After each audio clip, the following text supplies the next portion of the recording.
Radio Tehran, শুরু হচ্ছে বিশ্ব সংবাদ।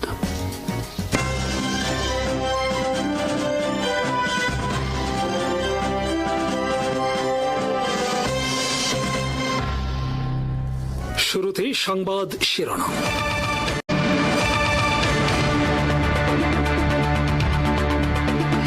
যুক্তরাষ্ট্রের বিমানবাহী রণতরীতে দ্বিতীয় দফা হামলা ইরানের। সৌদি আরবের ঘাঁটিতে ইরানের হামলায় গুরুতর আহত 10 আমেরিকান সেনা, ধ্বংস 5টি যুদ্ধ বিমান। ইরানের বিদ্যুৎ কেন্দ্র ও পানি শোধনাগারে হামলা, পাল্টা হামলা তেল আবিবে, নিহত ইসরায়েলি সেনা। হরমুজ প্রণালী নিয়ন্ত্রণে ইরানের তুরুপের তাস গাদির ক্লাস মিনি সাবমেরিন। যুদ্ধবন্ধে পাকিস্তানের ভূমিকায় হিংসায় জ্বলছে ভারত। 2 মাসে $65 বিলিয়ন মূল্যের বিদেশি অস্ত্র কেনার অনুমোদন নয়াদিল্লির। যুদ্ধ দীর্ঘস্থায়ী হলে লোহিত সাগর অচল করার হুমকি হুথি আর্মি। যুক্তরাষ্ট্রের বিমানবাহী রণতরী আব্রাহাম লিঙ্কনে আবারও মিসাইল হামলা চালিয়েছে ইরান। তবে এবার ইরানের ছোড়া মিসাইল বিমানবাহী রণতরীতে সরাসরি আঘাতের দাবি করেছে তেহরান। শুক্রবার ইরানের রাষ্ট্রীয় টেলিভিশনের খবর অনুসারে ইরানের মিসাইল হামলার পর বিমানবাহী রণতরী ওমান উপসাগর থেকে সরে যেতে বাধ্য হয়েছে। ইরানের দাবি অনুযায়ী কাদির নামক ক্রুজ মিসাইলের সাহায্যে দ্বিতীয় দফায় হামলা চালানো হয়েছে বিমানবাহী রণতরীতে। কাদির ইরানের তৈরি একটি মাঝারি পাল্লার অ্যান্টিশিপ ক্রুজ মিসাইল। এর পাল্লা 120 কিলোমিটার থেকে 300 কিলোমিটার পর্যন্ত। 200 কেজি ওজনের বোমা বহন করতে পারে কাদির মিসাইল। এক সপ্তাহ আগে ইরান আব্রাহাম লিঙ্কন বিমানবাহী রণতরী লক্ষ্য করে 101টি মিসাইল ছোড়ে। তবে সব মিসাইল প্রতিহত করার দাবি করেছেন যুক্তরাষ্ট্রের প্রেসিডেন্ট ডোনাল্ড ট্রাম্প। সর্বশেষ কাদির ক্রুজ মিসাইলের সাহায্যে আব্রাহাম লিঙ্কনে আঘাতের দাবিকে মিথ্যা হিসেবে আখ্যায়িত করেছে যুক্তরাষ্ট্র আর্মির সেন্ট্রাল কমান্ড। ইরান শুক্রবার কয়েক দফায় মিসাইল হামলা চালিয়েছে সৌদি আরবের প্রিন্স সুলতান বিমান ঘাঁটিতে। হামলায় ঘাঁটিতে থাকা যুক্তরাষ্ট্রের কমপক্ষে 5টি KC-135 এরিয়াল রিফুয়েলিং ট্যাঙ্কার ধ্বংস হয়েছে। এর আগে গত 13ই মার্চ ইরানের হামলায় আরও 6টি KC-135 রিফুয়েলিং ট্যাঙ্কার ক্ষতিগ্রস্ত হয়। সৌদি আরবের প্রিন্স সুলতান বিমান ঘাঁটিতে ইরানের হামলায় আহত হয়েছে যুক্তরাষ্ট্রের কমপক্ষে 10 সেনা। তাদের মধ্যে 2 জন সেনা কর্মকর্তার অবস্থা গুরুতর। ব্যালিস্টিক মিসাইলের পাশাপাশি ড্রোনের সাহায্যে শুক্রবার হামলা চালিয়েছে ইরান। শুক্রবার তেল আবিবেও কয়েক দফায় ধ্বংসাত্মক হামলা চালিয়েছে ইরান। হামলার ভিডিও প্রকাশ করেছে আল জাজিরা সহ বিভিন্ন গণমাধ্যম। ভিডিওতে দেখা গেছে ইসরায়েলের আকাশ প্রতিরক্ষা ব্যবস্থা ব্যর্থ করে ইরানের মিসাইল আঘাত করেছে শহরের একাধিক বহুতল ভবনে। টাইমস অফ ইসরায়েলের খবরে বলা হয়েছে, শুক্রবার ইরানের হামলায় তেল আবিবে কমপক্ষে 1 জন নিহত ও অনেকে আহত হয়েছেন। যুক্তরাষ্ট্রের সেন্ট্রাল কমান্ড জানিয়েছে 1 মাস ব্যাপী সংঘাতে এখন পর্যন্ত 300-এর বেশি মার্কিন সেনা আহত হয়েছেন। প্রকাশিত একটি খবরে বলা হয়েছে, ইরানের হামলায় এখন পর্যন্ত যুক্তরাষ্ট্র ও ইসরায়েলের 2 ডজনের বেশি যুদ্ধ বিমান, 1 ডজনের বেশি রিপার ড্রোন, অর্ধ ডজন হার্মিস ড্রোন, 1 ডজনের বেশি এরিয়াল রিফুয়েলিং ট্যাঙ্কার, $multi-billion গুরুত্বপূর্ণ কয়েকটি মিসাইল ও রাডার সিস্টেম ধ্বংস হয়েছে। ইসরায়েল শুক্রবার হামলা চালিয়েছে ইরানের ইস্পাহান প্রদেশের 2টি বিদ্যুৎ কেন্দ্রে। এ সময় অন্তত 25 জন শ্রমিক নিহত হয়েছেন। এছাড়া ইসরায়েল হামলা চালিয়েছে ইরানের সবচেয়ে বড় পানি শোধনাগারে। ইরানের পররাষ্ট্রমন্ত্রী আব্বাস আরাকচি বলেছেন, ইসরায়েল হামলা চালিয়েছে ইরানের একটি বেসামরিক পারমাণবিক স্থাপনায়। প্রেসিডেন্ট ডোনাল্ড ট্রাম্পের বিশেষ দূত স্টিভ উইটকফ বলেছেন, তিনি আশাবাদী ইরানের সঙ্গে ফলপ্রসূ আলোচনা হবে। যুক্তরাষ্ট্রের পররাষ্ট্রমন্ত্রী মার্কো রুবিও বলেছেন, 1 মাস নয়, 1 সপ্তাহের মধ্যে যুদ্ধ শেষ হবে বলে তার বিশ্বাস। মার্কো রুবিও বলেছেন, স্থল অভিযান ছাড়াই আমরা আমাদের যুদ্ধের লক্ষ্য অর্জন করতে যাচ্ছি। এদিকে ইয়েমেনের হুথি আর্মি মুখপাত্র ব্রিগেডিয়ার জেনারেল ইয়াহিয়া সারি বলেছেন, ইরান যুদ্ধ আরও দীর্ঘস্থায়ী হলে এবং আঞ্চলিক যুদ্ধে রূপ নিলে তারা ইরানের পক্ষ হয়ে যুক্তরাষ্ট্র ও ইসরায়েলের বিরুদ্ধে যুদ্ধে যোগ দেবে। জেনারেল সারি বলেন, তাদের আঙুল বন্দুকের ট্রিগারে রাখা আছে। ইয়াহিয়া সারি বলেন, আমরা এবার যুদ্ধে যোগ দিলে বাব আল মানদেব প্রণালী দখলে নিয়ে অচল করে দেব লোহিত সাগরের সমস্ত জাহাজ চলাচল। পারস্য উপসাগর অচল করে দেওয়ার ক্ষেত্রে ইরানের তুরুপের তাস হিসেবে ভূমিকা পালন করছে তাদের গাদির ক্লাস মিনি সাবমেরিন। সংকীর্ণ হরমুজ প্রণালীতে বিশাল এবং আধুনিক সাবমেরিনগুলোর পক্ষে গা ঢাকা দিয়ে থাকা বেশ কঠিন। ইরান তাই উদ্ভাবন করেছে কম গভীর পানিতে চলাচল উপযুক্ত গাদির ক্লাসের মিনি সাবমেরিন, যা এখন দাপিয়ে বেড়াচ্ছে হরমুজ প্রণালী জুড়ে। প্রকাশিত খবরে বলা হয়েছে, অগভীর সমুদ্রের একচ্ছত্র আধিপত্য রক্ষায় ইরানের মেরুদণ্ড হল গাদির শ্রেণীর ক্ষুদ্রাকৃতির ডুবোজাহাজগুলি। 29 মিটার লম্বা এবং মাত্র 120 থেকে 150 টন ওজনের নিঃশব্দ ঘাতকগুলি সমুদ্রের তলদেশের খাঁজ বা পাথুরে ভূ প্রকৃতিকে ঢাল হিসেবে ব্যবহার করে রাডারের চোখ এড়িয়ে চলতে পারে। ডুবোজাহাজগুলি সমুদ্রের তলদেশে ইঞ্জিনের শব্দ পুরোপুরি বন্ধ করে ঘন্টার পর ঘন্টা নিথর হয়ে বসে থাকতে পারে। শত্রুপক্ষকে বিভ্রান্ত করার জন্য এটি অত্যন্ত কার্যকর কৌশল। এই ডুবোজাহাজগুলির আকার ছোট হওয়ায় এদের সোনার সিগনেচার খুবই কম হয়ে থাকে। সাধারণত পানির নিচে কোনো বস্তুর উপস্থিতি নির্ধারণ করা হয় নির্গত শব্দের অনন্য নকশা থেকে। একেই সোনার সিগনেচার বা শব্দ চিহ্ন বলা হয়। নৌবাহিনী বা ডুবোজাহাজের চালকেরা এই নকশা বিশ্লেষণ করে শত্রুর জাহাজ বা ডুবোজাহাজের ধরন ও অবস্থান শনাক্ত করে থাকেন। বিভিন্ন প্রতিরক্ষা প্রতিবেদনে উল্লেখ করা হয়েছে, ইরান পারস্য উপসাগর জুড়ে বিভিন্ন জায়গায় বর্তমানে এই ধরনের 20টিরও বেশি ডুবোজাহাজ মোতায়েন করে রেখেছে। শত্রুপক্ষের উন্নত সোনার সিস্টেমগুলি এদের ছোট মাছ বা সামুদ্রিক প্রাণীর শব্দ থেকে আলাদা করতে হিমশিম খায়। গাদিরের ইঞ্জিনের শব্দ অত্যন্ত কম হওয়ায় এদের শনাক্ত করা প্রায় অসম্ভব। পারমাণবিক অস্ত্র বহনকারী আমেরিকান ডুবোজাহাজ চলাচল করার জন্য যথেষ্ট গভীরতার প্রয়োজন। সেখানে গাদির মাত্র 30 মিটার গভীর পানিতে চলাচল করতে পারে। জাহাজ চলাচলের উচ্চ পারিপার্শ্বিক কোলাহল ব্যবহার করে নিজেদের শব্দ চিহ্ন আড়াল করে সমুদ্রতলে অবস্থান করে, লক্ষ্যবস্তুর জন্য নীরবে অপেক্ষা করে। এই নীরব ঘাতকগুলিতে 2টি করে 533 মিলিমিটার টর্পেডো টিউব রয়েছে, যা থেকে সুপার ক্যাভিটেটিং টর্পেডো নিক্ষেপ করা যায়। একটি টর্পেডো নিজের চারপাশে বাতাসের বুদবুদ তৈরি করে ঘন্টায় 350 কিলোমিটার বেগে আঘাত হানতে পারে। ফলে জাহাজগুলির পক্ষে এর আক্রমণ এড়িয়ে যাওয়া প্রায় অসম্ভব হয়ে পড়ে। ছোট সাবমেরিনগুলি নৌযুদ্ধের পরিস্থিতিতে প্রধানত 3টি উপায়ে শত্রুপক্ষকে ঘায়েল করতে পারে। প্রথমত, রাতের অন্ধকারে বা খুব গোপনে প্রধান জাহাজ চলাচলের পথে নৌ মাইন স্থাপন করে শত্রু নৌবাহিনীর চলাচলকে অচল করে দেওয়া। দ্বিতীয়ত, খুব কাছ থেকে হঠাৎ টর্পেডো হামলা করে আঘাত এনে দ্রুত পালিয়ে যাওয়ার সক্ষমতা। তৃতীয়ত, শত্রুর গতিবিধি পর্যবেক্ষণ এবং রিয়েল টাইম তথ্য মূল ঘাঁটিতে পাঠানো। নৌযুদ্ধে একটি বড় ডুবোজাহাজ নিয়ে আক্রমণ হানার চেয়ে অনেকগুলি ছোট ডুবোজাহাজ নিয়ে একত্রে আক্রমণ করা অনেক বেশি কার্যকর। যখন অনেকগুলো ক্ষুদ্র ডুবোজাহাজ একত্রে বিভিন্ন দিক থেকে আক্রমণ করে, তখন শত্রুপক্ষের প্রতিরক্ষা ব্যবস্থা বিভ্রান্ত হয়ে পড়ে। ইরান যুদ্ধ বন্ধে পাকিস্তান গুরুত্বপূর্ণ মধ্যস্থতাকারী দেশে পরিণত হওয়ায় হিংসায় চলছে ভারত। ভারতের পররাষ্ট্রমন্ত্রী এস জয়শঙ্কর পাকিস্তানকে দালাল হিসেবে আখ্যায়িত করে বলেছেন, আমরা কোনো দালাল দেশ নই। প্রকাশিত খবর অনুসারে যুক্তরাষ্ট্রের প্রেসিডেন্ট ডোনাল্ড ট্রাম্পই পাকিস্তানকে নিযুক্ত করেছেন ইরানের সঙ্গে মধ্যস্থতা করার জন্য। যুক্তরাষ্ট্র ইতোমধ্যে পাকিস্তানের মাধ্যমে ইরানের কাছে 15 দফা শান্তি প্রস্তাব পাঠিয়েছে। এই ঘটনায় কূটনৈতিকভাবে চাপে পড়েছে ভারতের মোদী সরকার। এ ঘটনা পাকিস্তানের চিরশত্রু ভারতের উদ্বেগের কারণ হয়ে দাঁড়িয়েছে। কেননা পাকিস্তান যেখানে ট্রাম্পের সঙ্গে সম্পর্ক জোরদার করছে, সেখানে আমেরিকার সঙ্গে ভারতের টানাপোড়েন চলছে। একই সঙ্গে এই সংবাদ প্রকাশের পর মোদি নিজ দেশে বিরোধীদেরও তোপের মুখে পড়েছেন। নিউ ইয়র্ক টাইমসের খবর অনুসারে পাকিস্তানের সেনাপ্রধান আসিম মুনির গত রোববার ট্রাম্পের সঙ্গে কথা বলেন এবং আলোচনা করার জন্য ইসলামাবাদকে সম্ভাব্য স্থান হিসেবে তুলে ধরেন। বিশ্ব কূটনীতিতে পাকিস্তানের উদীয়মান ভূমিকার খবরের প্রেক্ষাপটে কংগ্রেস নেতা রাহুল গান্ধী নরেন্দ্র মোদীর শাসনে ভারতের বিদেশ নীতিকে রসিকতা হিসেবে অভিহিত করেছেন।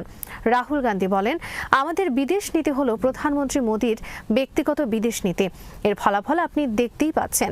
এটি একটি বিশ্বজনীন কৌতুকে পরিণত হয়েছে। নরেন্দ্র মোদীর সঙ্গে নেতানিয়াহুর ঘনিষ্ঠ সম্পর্ক ইরান যুদ্ধের বিষয়ে ভারতের অবস্থানকে জটিল করে তুলেছে। আমেরিকা ও ইসরায়েলের ইরান হামলার 2 দিন আগেই তেল আবিব সফর করেন মোদী। ভারতের বিরোধী দল কংগ্রেসের নেতা জয়রাম রমেশ বলেছেন, মোদী সরকার পাকিস্তানের উচ্চতর কূটনৈতিক যোগাযোগ এবং বিবৃতি পরিচালনার কৌশলের কাছে অচল হয়ে পড়েছে। ইরানের বিরুদ্ধে যুক্তরাষ্ট্র ও ইসরায়েল সামরিক অভিযান শুরু হওয়ার 3 সপ্তাহ পর সবচেয়ে গুরুত্বপূর্ণ কৌশলগত পরিবর্তন তেহরানে ঘটছে না, বরং এটি ঘটছে উপসাগরীয় আরব দেশগুলোতে।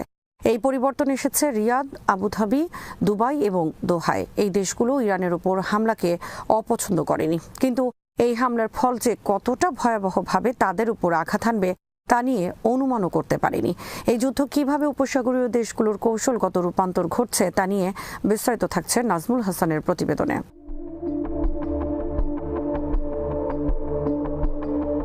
উপসাগরীয় দেশগুলোর কৌশলগত রূপান্তর শুরু হয়েছিল একটি পছন্দের যুদ্ধের মাধ্যমে। এই যুদ্ধের নকশা করেছিল ওয়াশিংটন আর তেল আবিব। ইরানের পারমাণবিক ও সামরিক সক্ষমতা ধ্বংস করতে এই যুদ্ধ শুরু করা হলেও উপসাগরীয় দেশগুলোর জন্য এমন এক পরিণতি ডেকে আনছে যা সম্ভবত কোনো পক্ষই গুরুত্বের সাথে হিসাব করেনি। উপসাগরীয় দেশগুলো শুরুতে ছিল এই যুদ্ধের দর্শক। কয়েকদিনের মধ্যে সবগুলো দেশ রণক্ষেত্রে পরিণত হয়, যাকে বলা হচ্ছে যুদ্ধের উপসাগরীয়করণ। এটি এখনো শেষ হয়ে যায়নি, বরং একটি চূড়ান্ত পরিণতির দিকে এগিয়ে যাচ্ছে।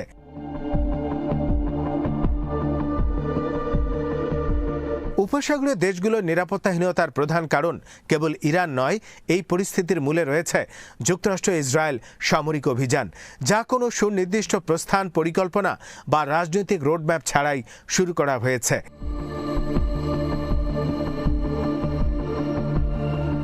এই অভিযান শুরু করার আগে উপসাগরীয় দেশগুলোর সাথে তেমন কোনো পরামর্শ করা হয়নি, কিন্তু যুদ্ধের খারাপ ফল এখন তাদের ভোগ করতে হচ্ছে। ইসরায়েলের পরামর্শে ওয়াশিংটন কৌশলগত পরিকল্পনা ছাড়াই সামরিক তৎপরতা শুরু করে, আর উপসাগরীয় রাষ্ট্রগুলো তাদের কৌশলগত অংশীদার হওয়া সত্ত্বেও কোল্যাটারাল ড্যামেজ বা আনুষঙ্গিক ক্ষয়ক্ষতির শিকার হয়।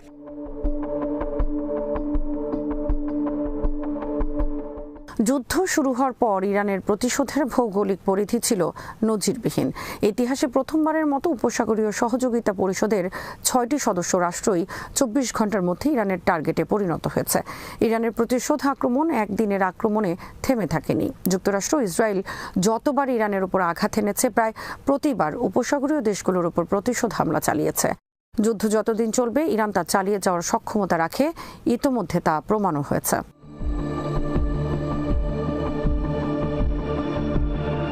ইরান যুদ্ধে সবচেয়ে ভারী বোঝা বহন করছে আরব আমিরাত। 28শে ফেব্রুয়ারি থেকে ইরান আমিরাতের ভূখণ্ডে শত শত ব্যালিস্টিক মিসাইল, হাজারেরও বেশি ড্রোন এবং বিপুল সংখ্যক ক্রুজ মিসাইল নিক্ষেপ করেছে। যদিও বেশিরভাগই প্রতিহত করা হয়েছে, কিন্তু এই আক্রমণের ব্যাপকতা রিয়াল ড্যামেজ ঘটিয়েছে। দুবাই আন্তর্জাতিক বিমানবন্দর একাধিকবার বন্ধ করতে হয়েছে। আবুধাবির রোয়াইস শোধনাগার ড্রোন হামলার পর বন্ধ হয়ে যায় এবং জেবেল আলী বন্দরের কার্যক্রম বারবার ব্যাহত হচ্ছে।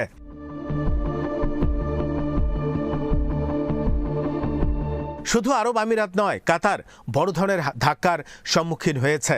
তেহরানের সাথে দোহার দীর্ঘদিনের স্থিতিশীল সম্পর্ক ছিল, যা এখন পুরোপুরি ভেঙে পড়েছে। ইরান কাতারের রাস লাফান ইন্ডাস্ট্রিয়াল সিটি এবং মেসাইদ কমপ্লেক্সে হামলা চালিয়েছে। এই ইন্ডাস্ট্রিয়াল এলাকা থেকে কাতারের তরলীকৃত প্রাকৃতিক গ্যাস বা এলএনজি উৎপাদনের প্রধান কেন্দ্র। কাতার এনার্জি তাদের সরবরাহ চুক্তিতে ফোর্স মেজুর বা অনিবার্য পরিস্থিতি ঘোষণা করেছে। এর ফলে বহু দেশ নির্দিষ্ট সময় কাতার থেকে প্রাকৃতিক গ্যাস নিতে পারবে না। এর প্রভাব ইউরোপ সহ এশিয়ার আরও কয়েকটি দেশে পড়বে।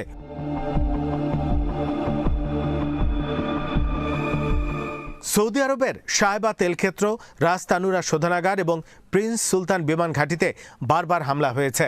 বাহরাইন, কুয়েত এবং ওমানও তাদের সামরিক স্থাপনা ও বন্দরে আঘাত সহ্য করছে। হরমুজ প্রণালী কার্যত বন্ধ থাকায় প্রায় 150টি মালবাহী জাহাজ আটকা পড়ে আছে। ফলে সামগ্রিকভাবে উপসাগরীয় দেশগুলো বড় ধরনের অর্থনৈতিক ক্ষতির মধ্যে পড়েছে। যুদ্ধ থামলেও এর বোঝা বহন করতে হবে।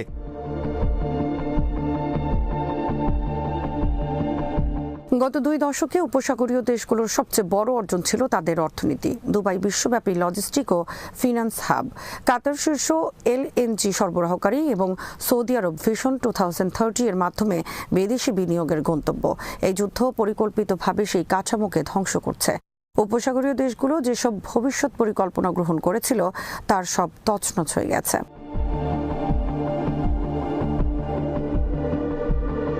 কাতারের রাস লাফান বন্ধ হওয়ায় বিশ্বব্যাপী হিলিয়াম ও এলএনজি সরবরাহ ব্যাহত হয়েছে। ফলে ইউরোপে গ্যাসের দাম 40% বৃদ্ধি পেয়েছে। দুবাইয়ের অর্থনীতি টিকে থাকে দেশটি কতটা নিরাপদ সেই ধারণার উপর, কিন্তু পর্যটন হোটেল বুকিং নাটকীয়ভাবে কমে যাওয়া এবং বিমানবন্দর বন্ধ থাকায় সেই ভাবমূর্তি ধূলিসাৎ হয়েছে। ওয়ার্ল্ড ট্রাভেল অ্যান্ড ট্যুরিজম কাউন্সিলের মতে এই সংঘাতের ফলে উপসাগরীয় দেশগুলো প্রতিদিন কোটি কোটি ডলার পর্যটন রাজস্ব হারাচ্ছে।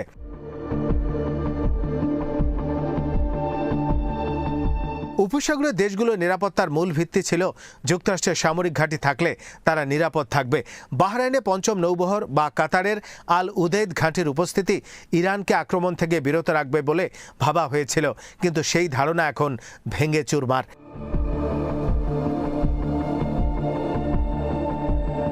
ইরানি হামলা বাহরাইন, আল উদেইদ এবং আল ধাফরা ঘাঁটিতে পৌঁছে গেছে। এই ঘাঁটিগুলো দেশগুলোকে রক্ষা করতে পারেনি, বরং তাদের লক্ষ্যবস্তুতে পরিণত করেছে। যদিও প্যাট্রিয়ট ও থার্ড মিসাইল সিস্টেম দিয়ে অনেক মিসাইল আটকানো গেছে, কিন্তু ইরানের কৌশল হলো বিপুল পরিমাণে ড্রোন মিসাইল ছুড়ে এই প্রতিরক্ষা ব্যবস্থার মজুদ শেষ করে দেয়া। যুদ্ধের শুরুতে ইরান এসব দেশে থাকা নজরদারি সিস্টেমগুলো ধ্বংস করেছে, ফলে অনেক মিসাইল ও ড্রোন ঠেকানো যায়নি।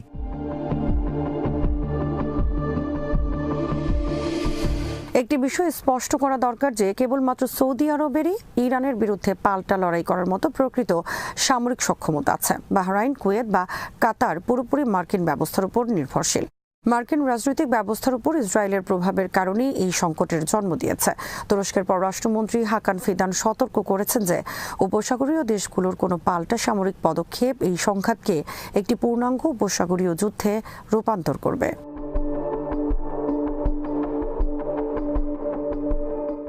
দুই প্রজন্ম ধরে উপসাগরীয় দেশগুলোর বিশ্বাস ছিল যে যুদ্ধ সিরিয়া, ইরাক বা লেবাননে হবে, কিন্তু উপসাগরীয় দেশগুলোতে এর প্রভাব পড়বে না। তাদের ধারণা ছিল ভৌগোলিক অবস্থান, সম্পদ এবং আমেরিকার সাথে বন্ধুত্ব তাদের সুরক্ষা কবচ দেবে। কিন্তু এখন তারা দেখছে যুক্তরাষ্ট্র তো তাদের নিরাপত্তা দিতে পারছেই না, বরং পুরোপুরিভাবে অরক্ষিত হয়ে পড়ছে।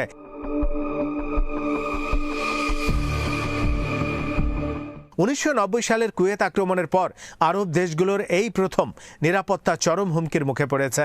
এখনকার সংকট আরও বেশি অস্থিতিশীল, কারণ তাদের প্রধান নিরাপত্তা রক্ষাকারী দেশ যুক্তরাষ্ট্র নিজেই এই সমস্যার উৎস।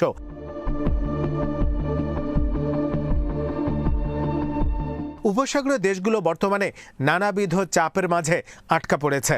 তারা ইরানের পক্ষ নিতে পারছে না, কারণ ইরান তাদের আক্রমণ করছে। তারা যুক্তরাষ্ট্রের সাথে সম্পর্ক ছিন্ন করতে পারছে না, কারণ তাদের নিরাপত্তা ব্যবস্থা আমেরিকার উপর নির্ভরশীল। আবার তারা নিরপেক্ষ থাকতে পারছে না, কারণ যুদ্ধ ইতিমধ্যে তাদের ভূখণ্ডে প্রবেশ করেছে।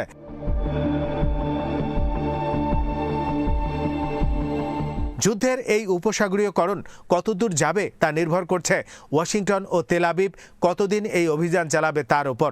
একই সাথে যুক্তরাষ্ট্র ও ইসরায়েলের হামলার জবাবে ইরান তার প্রতিশোধের মাত্রা কতটা বাড়াবে তার উপর নির্ভর করবে আরব দেশগুলোর ভাগ্য। ইরানের কেন্দ্রীয় মরুভূমি অঞ্চলে অবস্থিত ইয়াজদ বহুদিন ধরেই শুধু ঐতিহাসিক স্থাপত্য, প্রাচীন বায়ু টাওয়ার কিংবা মরু সভ্যতার জন্য নয়, বরং আধুনিক সামরিক ভূগর্ভস্থ অবকাঠামোর কারণেও আন্তর্জাতিক নিরাপত্তা বিশ্লেষকদের নজর কেড়েছে। সাম্প্রতিক বছরগুলোতে বিশেষ করে উপগ্রহ চিত্র, ওপেন সোর্স ইন্টেলিজেন্স, বাণিজ্যিক স্যাটেলাইট ইমেজারি, প্রতিরক্ষা বিশেষজ্ঞদের তুলনামূলক বিশ্লেষণ এবং আঞ্চলিক সামরিক গতিবিধি থেকে যে ধারণা শক্তিশালী হয়েছে তা হল ইয়াজদের পাহাড়ি অঞ্চলে নির্মিত গভীর ভূগর্ভস্থ ক্ষেপণাস্ত্র স্থাপনাগুলোকে প্রচলিত বিমান হামলার মাধ্যমে সম্পূর্ণ ধ্বংস করা অত্যন্ত কঠিন এবং অনেক ক্ষেত্রে প্রায় অসম্ভবের কাছাকাছি। এই বাস্তবতা কেবল ইরানের প্রতিরক্ষা দর্শনের ফল নয়, এটি 4 দশক ধরে গড়ে ওঠা এক দীর্ঘমেয়াদী সামরিক স্থাপত্য, যেখানে ভূতত্ত্ব, প্রকৌশল, গোপন লজিস্টিক, বিকেন্দ্রীভূত যুদ্ধনীতি এবং প্রতিরোধমূলক সক্ষমতা একসঙ্গে যুক্ত হয়েছে। আরও বিস্তারিত থাকছে ওয়াহিদ ফারুকীর প্রতিবেদনে।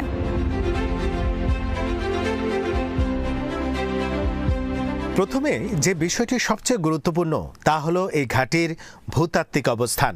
শিরকুহ পর্বত শ্রেণীর যে অংশে এই স্থাপনার অবস্থান বলে বিভিন্ন বিশ্লেষণে অনুমান করা হয়, সেখানে প্রধান শিলা হল উচ্চ ঘনত্বের গ্রানাইট। গ্রানাইট পৃথিবীর সবচেয়ে কঠিন নির্মাণ প্রতিরোধী প্রাকৃতিক শিলাগুলোর একটি। এর সংকুচিত শক্তি সাধারণত 25,000 থেকে 40,000 PSI পর্যন্ত হতে পারে, যা বহু সামরিক বাংকার নকশার ভিত্তিতে ব্যবহৃত উচ্চমানের কংক্রিটের কাছাকাছি বা কখনো তার চেয়েও বেশি। তুলনামূলকভাবে সাধারণ রিইনফোর্সড কংক্রিট যেখানে 5,000 PSI এর আশেপাশে, সেখানে আল্ট্রা হাই স্ট্রেংথ কংক্রিট 25,000 থেকে 30,000 PSI পর্যন্ত পৌঁছায়। কিন্তু প্রাকৃতিক গ্রানাইটের বিশেষত্ব হলো এটি স্তরবিন্যাসহীন কঠিন ভর হিসেবে বিস্তৃত থাকে, ফলে বিস্ফোরণ শক্তি একটি নির্দিষ্ট পয়েন্টে কেন্দ্রীভূত হলেও তার প্রভাব আশেপাশে ছড়িয়ে গিয়ে দ্রুত ক্ষয়প্রাপ্ত হয়।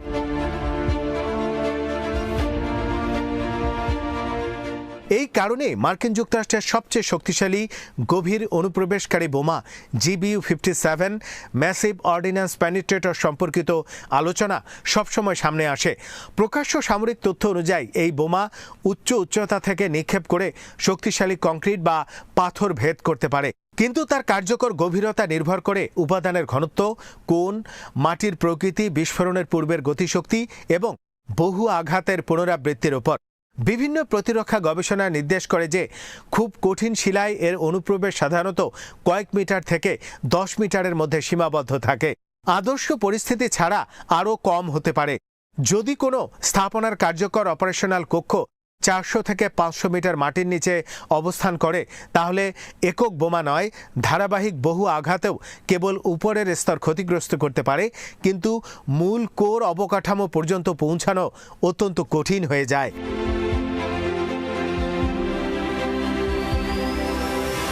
এই ধরনের গভীরতায় একটি গুরুত্বপূর্ণ ধারণা হলো এনার্জি ডিসিপেশন বা বিস্ফোরণ শক্তির ক্ষয়। যখন উচ্চ শক্তির পেনিট্রেটর কোনো শিলায় আঘাত করে, তখন বিস্ফোরণের শক ওয়েভ প্রথমে ভাঙন তৈরি করে, তারপর চাপ তরঙ্গ শিলার অভ্যন্তরে প্রবেশ করে। কিন্তু ঘন গ্রানাইটের মতো মাধ্যম এই শক্তিকে বহুদিকে ছড়িয়ে দেয়, ফলে 400 মিটারের বেশি পাথরের স্তর এক ধরনের প্রাকৃতিক শক অ্যাবজর্ভার হিসেবে কাজ করে। সামরিক প্রকৌশলে এটিকে অনেক সময় ডেড জোন বলা হয়, অর্থাৎ এমন একটি গভীরতা যেখানে উপরিভাগে বড় বিস্ফোরণ ঘটলেও নিচের কাঠামো কার্যকরী থাকে। বিশ্লেষকদের অনেকেই মনে করেন, যদি কোনো প্রবেশ মুখ ক্ষতিগ্রস্ত হয়, মূল ভূগর্ভস্থ কক্ষগুলো তখনও অক্ষত থাকার সম্ভাবনা খুব বেশি। ইরানের সামরিক পরিকল্পনায় এই গভীরতা কেবল প্রতিরক্ষা নয়, টিকে থাকার কৌশল। কারণ ভূগর্ভস্থ ঘাঁটি মানে শুধু মজুতকৃত ক্ষেপণাস্ত্র নয়, এর ভেতরে থাকে বহু স্তরীয় চেম্বার, বিচ্ছিন্ন কক্ষ, সুরক্ষিত জ্বালানি বিভাগ, বিদ্যুৎ উৎপাদন ইউনিট, বায়ু চলাচল ব্যবস্থা, যোগাযোগ কেন্দ্র এবং কমান্ড কন্ট্রোল নোড। অনেক ক্ষেত্রে একটি ঘাঁটি একটি মাত্র বড় কক্ষ নয়, বরং কয়েক কিলোমিটার বিস্তৃত টানেল নেটওয়ার্ক। যদি একটি অংশ ক্ষতিগ্রস্ত হয়, অন্য অংশ কার্যকর থাকতে পারে।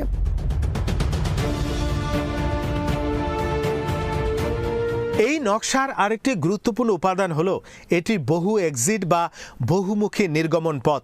উপগ্রহ চিত্রে প্রায় দেখা যায় পাহাড়ের ঢালে একাধিক কাটামুখ, যেগুলো কিছু প্রকৃত প্রবেশপথ, কিছু ডিকয় বা প্রতারণামূলক। হামলাকারী পক্ষ জানে না কোন পথটি বাস্তব অপারেশনাল, কোনটি ফাঁদ। ফলে একটি প্রবেশমুখে আঘাত করলেও অন্য দিক থেকে কার্যক্রম চালু থাকতে পারে। এখানেই মিসাইল সাবওয়ে ধারণাটি গুরুত্বপূর্ণ হয়ে ওঠে। ভূগর্ভস্থ রেল বা ট্রলি সিস্টেমের মাধ্যমে লঞ্চার দ্রুত এক টানেল থেকে অন্য টানেলে স্থানান্তরিত হয়। এই প্রযুক্তি নতুন নয়। উত্তর কোরিয়া বহু আগে থেকেই গভীর টানেল ভিত্তিক মোবাইল লঞ্চ ব্যবস্থায় কাজ করছে এবং ইরানের সাথে প্রযুক্তিগত ধারণা বিনিময়ের অভিযোগ বহু বছর ধরেই আন্তর্জাতিক প্রতিবেদনে এসেছে।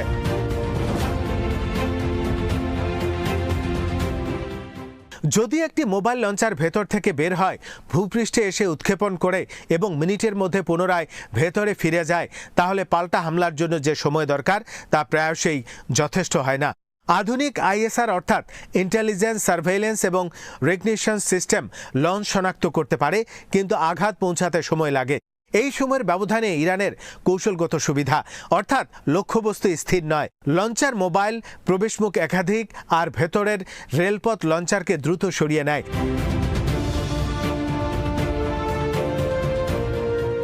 ইরানের Islamic Revolutionary Guard Corps IRGC বহু বছর ধরে সার্ভাইভেলিটি আন্ডার ফার্স্ট স্ট্রাইক ধারণাকে অগ্রাধিকার দিয়েছে, কারণ তাদের সামরিক পরিকল্পনা ধরে নেয় যে বড় কোনো সংঘর্ষে প্রথম আঘাত আসবে আকাশপথে। তাই স্থলভিত্তিক ক্ষেপণাস্ত্র বাহিনীকে এমনভাবে সাজানো হয়েছে যাতে প্রথম আঘাতেও পাল্টা জবাব দেওয়ার সক্ষমতা বজায় থাকে। এই কারণে গভীর bunker, mobile TEL, transporter, erector launcher, বিকেন্দ্রীভূত কমান্ড, ভূগর্ভস্থ সংরক্ষণাগার সবকিছু একে অপরের সাথে সংযুক্ত।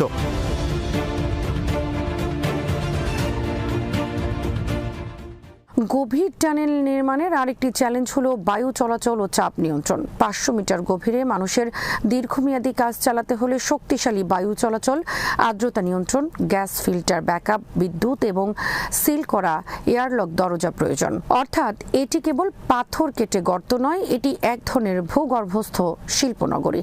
সামরিক প্রকৌশলে এ ধরনের স্থাপনাকে হার্ডেনেড আন্ডারগ্রাউন্ড ফ্যাসিলিটি বলা হয়। এ ধরনের স্থাপনায় বিস্ফোরণ হলে ক্ষতি সীমাবদ্ধ রাখতে প্রতিটি সেকশন আলাদা সিল করা যায়। যদি হামলায় প্রবেশ পথ ক্ষতিগ্রস্ত হয়, দ্রুত মেরামতের সক্ষমতাও গুরুত্বপূর্ণ। ইরান বহু বছর ধরে দ্রুত শুকানো উচ্চ শক্তির কংক্রিট, স্টিল ফ্রেমিং এবং অস্থায়ী সিলিং প্রযুক্তি নিয়ে কাজ করেছে বলে ধারণা করা হয়। ফলে একটি প্রবেশ মুখ ধসে গেলেও কয়েক ঘন্টায় আংশিক পুনরুদ্ধার সম্ভব হতে পারে, কারণ পুরো ঘাঁটির অপারেশন একটি পথের উপর নির্ভর করে না।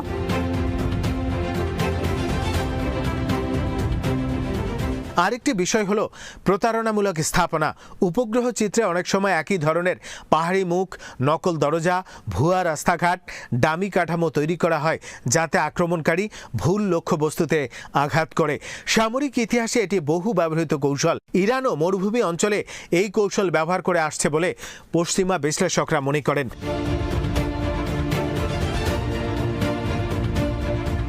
কেন বিমান হামলা যথেষ্ট নয়, এই প্রশ্নের উত্তর কেবল গভীরতা নয়, বরং হামলার সীমাবদ্ধতায়।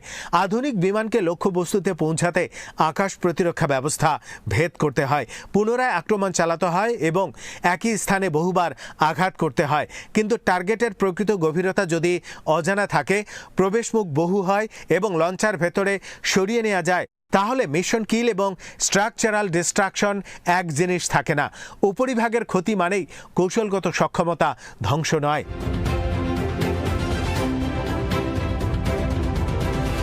এখানে আরেকটি বাস্তবতা হলো গভীর বাংকার ধ্বংসে শুধু বোমা নয়, ধারাবাহিক গোয়েন্দা তথ্য দরকার।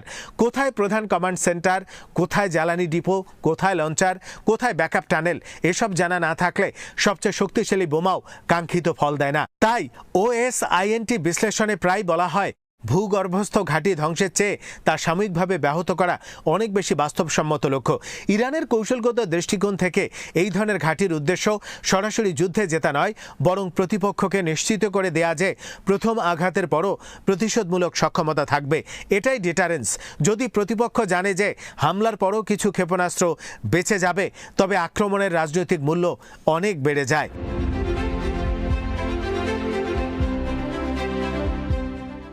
ইরান গত 4 দশকে তাদের ক্ষেপণাস্ত্র কর্মসূচিকে ধীরে ধীরে এমনভাবে সাজিয়েছে যাতে বিমান ঘাঁটি ধ্বংস হলেও ভূগর্ভস্থ নেটওয়ার্ক থেকে পাল্টা জবাব দেয়া যায়। সেই কারণেই ইয়াজদের মতো স্থাপনাগুলো সামরিকভাবে প্রতীকী।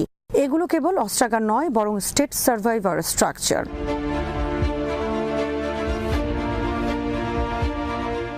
যদিও কোনো ঘাঁটি একেবারে অবিনাশী নয়, দীর্ঘমেয়াদী অবরোধ, বিদ্যুৎ বিচ্ছিন্নতা, প্রবেশ মুখে পুনঃ পুনঃ আঘাত, লজিস্টিক চেইন বিচ্ছিন্নকরণ, গভীর গোয়েন্দা অনুপ্রবেশ, এসবের মাধ্যমে কার্যকারিতা কমানো সম্ভব।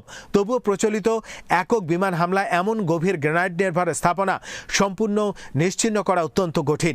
সামরিক বাস্তবতায় শত্রুর ক্ষমতা কমানো যায়, কিন্তু পুরোপুরি নিশ্চিহ্ন করা সবসময় সম্ভব হয় না।